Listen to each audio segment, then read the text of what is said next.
सालों के बाद अब इंटरनेशनल उड़ानें शुरू करने की तैयारी हो रही है। जी हां, दरअसल भारत कई देशों के साथ एयर बबल का करार कर रहा है, जिसके बाद इन देशों के बीच इंटरनेशनल उड़ानें शुरू की जाएंगी। Till international civil aviation can reclaim its pre-COVID situation in terms of numbers, I think the answer will lie through these bilateral air bubbles, which will carry as many people maybe as possible, but under defined conditions. Because many countries are still imposing entry restrictions, as are we. It's not that anyone can travel from anywhere to anywhere. You need permission. In the case of some countries, even if you have a visa, a valid visa, even if you have a valid stay permit, you would still be required to obtain an additional clearance. Now, till those restrictions are in place, I think air bubbles is the answer to going forward. लेकिन चलिए इस पूरी खबर को समझते हैं। हमारे साथ हमारे संवाददाता रोहन सिंह, जो कि बहुत क्लोजली एविएशन को ट्रैक करते हैं, हमारे साथ जुड़े हुए हैं। तो रोहन, ये बताएं कि आखिर इंटरनेशनल उड़ानें जो शुरू होने की योजना है, इसके पीछे सरकार का एक्शन प्लान क्या है? एविएशन मंत्रालय का एक्शन प्लान क्या है?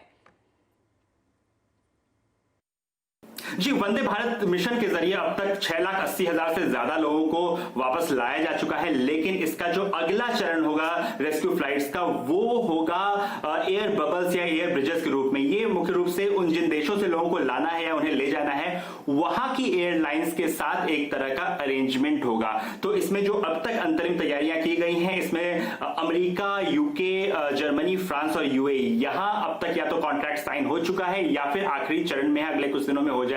जिन चीजों पर अब तक एग्रीमेंट हुआ है, वहां अगर बताएं तो एयर फ्रांस पेरिस से दिल्ली, मुंबई और बैंगलोर सेक्टर के लिए फ्लाइट ऑर्गेनाइज करेगी। करीब 28 फ्लाइट्स ऑर्गेनाइज करेगी 18 जुलाई से लेकर 1 अगस्त तक के बीच। अमेरिका में जो भारतीय फंसे हैं उनको लाने के लिए यूनाइटेड की तरफ से अरेंजमेंट किया गया है और यूनाइटेड एयरलाइंस 17 जुलाई से लेकर 31 जुलाई तक के बीच करीब 18 फ्लाइट ऑपरेट करेगी। इसके अलावा अमेरिका की जो बाकी एयरलाइंस हैं, वहां उनसे भी करार किया जा रहा है। इसके अलावा लुफ्तांसा एयरलाइंस जो है वो जर्मनी में फंसे भारतीयों को लाने की कोशिश करेगी। उसके लिए जो कॉन्ट्रैक्ट है वो आखिरी चरण में है। यूएई में भी इसी तरह का अरेंजमेंट किया जा रहा है। तो ये सारी तैयारियां एयर बबल्स के लिए की जाएगी।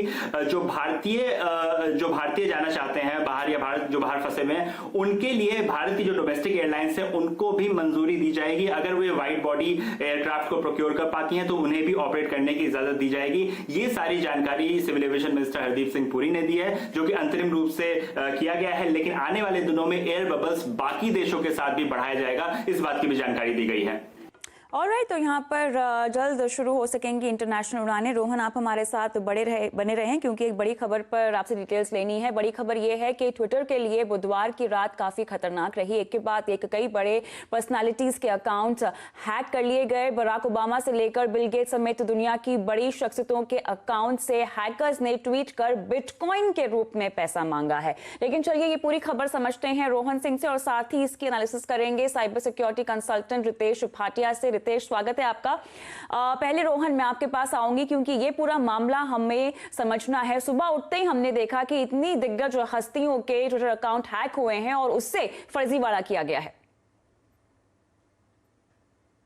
जी, हैकर्स हर बार नए तरीके अपनाते हैं लोगों को झांसा देने का, और इस बार उन्होंने क्या किया कि एक साथ दुनिया की तमाम बड़ी पर्सनैलिटीज, जेफ बेजोस से लेकर बिल गेट्स तक और जो बाइडेन से लेकर बराक ओबामा तक, एलॉन मस्क तक, इन सब के अकाउंट को एक साथ हैक किया गया और इन सभी अकाउंट से एक तरह का मैसेज दिया गया। मैसेज क्या था कि आप हमें $1000 के बराबर का बिटकॉइन दीजिए और आधे घंटे में ये रकम दुगनी करके, यानी कि $2000 करके मैं आपको वापस कर दूंगा। चूंकि ये मैसेज बड़ी पर्सनैलिटीज के जरिए आया था, तो बहुत सारे लोगों ने वाकई में इस पर विश्वास भी कर लिया। करीब 300 लोगों ने वाकई में बिटकॉइन ट्रांसफर किए उस अकाउंट पे जो हैकर्स ने बताए थे, और जो टोटल रकम है, अगर भारतीय रुपीस की बात करें तो लगभग 80 लाख से ज्यादा रुपए के जो बिटकॉइंस हैं वो इन हैकर्स को ट्रांसफर कर दिए गए। जो पूरा मामला है, ट्विटर ने इस पर सफाई दी है, कहा है कि वो इसकी जांच कर रहे हैं और कुछ समय के लिए उन्होंने दुनिया की जो तमाम बड़ी पर्सनैलिटीज थी उनके अकाउंट को रिस्ट्रिक्ट कर दिया था किसी भी तरह के पोस्ट करने के लिए। अब उनका कहना है कि वो चीजों को कंट्रोल में ला रहे हैं, लेकिन ये एक बहुत बड़ी सुरक्षा में सेंध मानी गई है जो हैकर्स की तरफ से की गई, और ट्विटर पर अब तक का सबसे बड़ा साइबर हमला है ये। राइट रोहन, लेकिन रितेश आपसे अब समझना है, क्योंकि देखिए आखिर इस हैकिंग को अंजाम कैसे दिया गया। हम बात कर रहे हैं यहाँ पर दुनिया की बहुत बड़ी बड़ी पर्सनालिटीज की, जिनका हम ऐसा मान के चलते हैं कि जो भी सोशल सिक्योरिटी नेटवर्क है, साइबर सिक्योरिटी का जो नेटवर्क है, जो फायरवॉल्स है, वो बहुत मजबूत होंगी। हैकर्स ने कैसे हैकिंग मुमकिन की और यहाँ पर लोगों को जो है धोखा दिया, बिटकॉइन का यहाँ पे इतना बड़ा इन्होंने धोखाधड़ी की है लोगों के साथ, इसको अंजाम कैसे दिया? ये वारदात टेक्निकली अगर मैं समझना चाहूं तो कैसे अंजाम दी गई?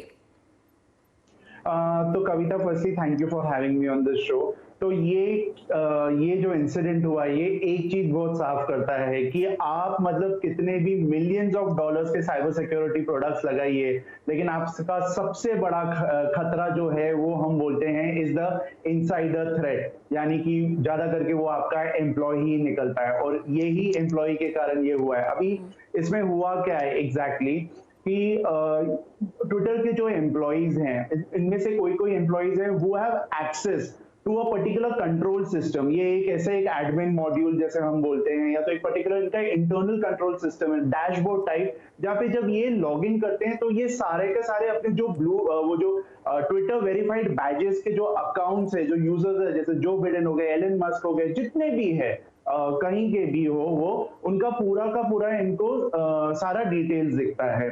तो उस पर्टिकुलर वहां पर जाके ये लोग अकाउंट्स को सस्पेंड कर सकते हैं, अकाउंट को प्रमोट कर सकते हैं, ये लोग अकाउंट का ईमेल आईडी भी चेंज कर सकते हैं, नंबर भी चेंज कर सकते हैं। तो ये जो सिस्टम को एक्सेस करने का जो यूजर नेम पासवर्ड था वो एक हैकर को मिला। अभी वो इस एम्प्लॉय ने उस हैकर को दिया है खुद ही, क्योंकि वो he was hand in gloves, कि या तो वो एम्प्लॉय एक सोशल इंजीनियरिंग का एक शिकार बना। अभी जैसे भी हुआ, अल्टीमेटली हैकर को ये सिस्टम मिल गया। उसने जाके जो प्रोमिनेंट पर्सनालिटीज है, मतलब सबसे ज्यादा वीवीआईपी जो लोग हैं वहां के यूएस के, उन्होंने वहां पर जाके उनकी ईमेल आईडीज रिप्लेस किया अपने खुद। तो क्लियरली यहाँ पर रितेश हम कह सकते हैं कि एडमिन आईडी का एक्सेस मिला है और उसके बाद जो है हैकर ने तमाम अकाउंट्स को हैक किया। लेकिन इसके अलावा, क्योंकि अभी इतने बड़ी हस्तियों के साथ ऐसे हुआ है, आप और हम जैसे लोग आप कैसे ये इंश्योर करें कि हमारा जितने भी सोशल अकाउंट है, जितने भी हमारे बैंकिंग प्लेटफॉर्म्स पे हमने खाते खोले हुए हैं, वो सेफ रहे? हम कैसे ये निश्चित करें कि हमारा साइबर सिक्योरिटी कंट्रोल हमारे हाथ में है? तो देखिए, यहाँ पे तो अगर आप देखेंगे तो इनमें से कोई भी यूजर जो है उनका तो कोई फॉल्ट ही नहीं था, ठीक है। उनके पास तो 2 फैक्टर ऑथेंटिकेशन भी था। लेकिन जब हम आम जनता की बात आती है, या तो हमारे इंडिया में भी जितने भी वीआईपी क्लाइंट्स है जिनके पास ब्लू वेरीफाइड वो है, हमको एक ध्यान में रखना पड़ेगा। हमको ऐसा लगता है एक स्ट्रॉन्ग पासवर्ड काफी है। खाली एक पासवर्ड होना, यानी कि आप एक हिसाब से एक ही पांव पे हो, this is like something being आप एक लंगड़े हो। आपको दोनों पांव पे खड़े रहना पड़ेगा साइबर स्पेस में, यानी कि अभी सिर्फ पासवर्ड से कुछ नहीं होगा। आपको एक स्ट्रॉन्ग पासवर्ड के साथ एक 2 फैक्टर ऑथेंटिकेशन होना भी जरूरी है, क्योंकि किसी कारण मैंने मेरा पासवर्ड या पास फ्रेज आपको दे भी दिया, आप फिर भी लॉगिन नहीं कर पाओगे जब तक मुझे वो सेकंड फैक्टर से मैं उसको वेरीफाई नहीं करूं। तो ये बहुत बहुत ज्यादा जरूरी है। खाली अकेले पासवर्ड से अभी कुछ नहीं होने वाला है, हमको ये बहुत ध्यान में रखना पड़ेगा। कविता, ऑलराइट, तो क्लियरली यहाँ पे आपको न सिर्फ स्ट्रॉन्ग पासवर्ड बल्कि 2 फैक्टर ऑथेंटिकेशन को भी एक्टिवेट करना होगा, और किसी भी तरह के एसएमएस या ईमेल पर आपको जो है रिएक्ट नहीं करना होगा। कुछ बेसिक बातें हैं जो आपको ध्यान में रखनी चाहिए। बहुत बहुत शुक्रिया आप दोनों का इस खबर पर तमाम डिटेल्स और अपडेट देने के लिए।